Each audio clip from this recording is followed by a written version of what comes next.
Ayan po, pangontra po. Binili po, 250 ang bayad. Per isa. Per Per isa yan. po. At yan po ang laman po. Kung makikita nyo po, alam nyo po yung pinaglagarian ng kahoy. Ayan po ang laman ng pangontra po. Sa halagang 250, binili po nila. Ilang piraso po? Bali pito apo. 7 piraso po. At ito po ang laman, no? Ayan. Kaya mag-ingat po ha. Huwag po basta-basta bumili. Ayan po, habak po yan. May lupa pa. Ayan po. Ayan po ang laman. At kitang-kita nyo naman po ang laman. Kung ano pong laman, di ba? Yung sa pinagano ng anay. Ayan po ang laman po. Mag-ingat po tayo, wag po tayo basta-basta bumili. Dapat pag bumili po tayong pangontra, sasabihin kung ano yung laman ng loob. At dapat hindi po dapat binibigyan, pinapalitan ng pera kasi mahina pong epekto po. Ayan po. Ayan po, kita nyo po, pinaglagarian ng kahoy po yan. Yan po ang laman ng binili nila. 7 piraso po, 250 ang isa. Ayan po. Hello po, shoutout po sa lahat. Andito po kami ngayon sa Tondo, saan po kami may mission po, gamutan. At ito po, yung pasyente po namin, may nagbenta sa kanya ng pangontra daw po. At ito po yung mga pangontra niya. Ayan po. Binili po, binayaran po. Ayan po. May laman po yan sa loob. Ayan po.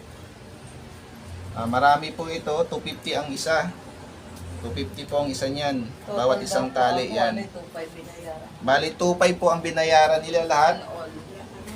At yung nagbenta po dito, hindi naman po sinabi kung ano laman sa loob at kung ano po yung dasal, basta binenta lang po sa kanila.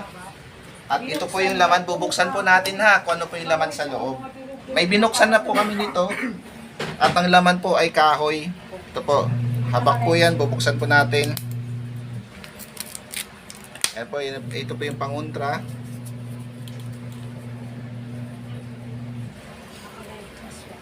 Ayan po.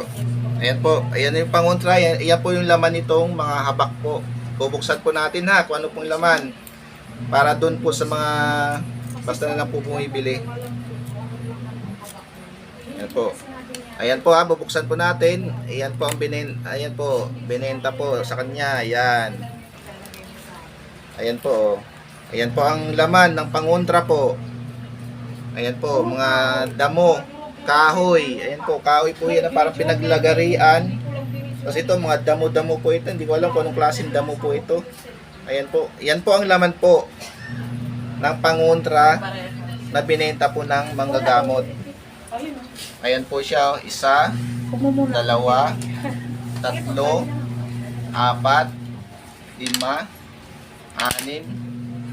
7 piraso po. 7 piraso po. Ang halaga po ng isa is 250.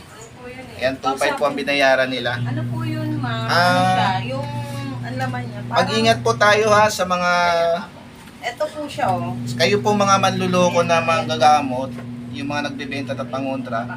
Wag naman po ganon. Imbis na tulungan natin yung mga pasyente gumaling at magkaroon sila ng pangontra, hindi po, pinipirahan nyo pa po eh. Ayan po, kahoy po yan, no? Kahoy, mga damo. Paano po yan maging protection sa sa tao kung kahoy po ang nandyan? Siyempre po, nagtiwala po sila sa inyo kasi pangontra po.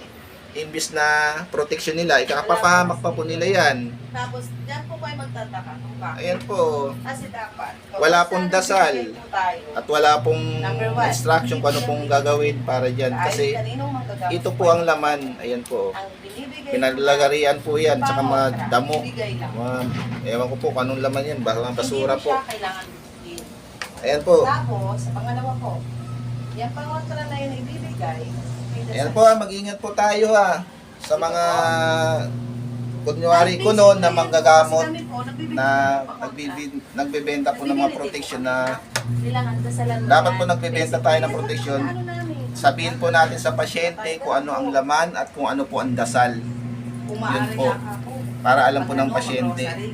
Hindi po porket wala silang alam, sinasamantala po natin. Ayan po, hindi po shoutout po sa lahat. Instruments of God, shoutout.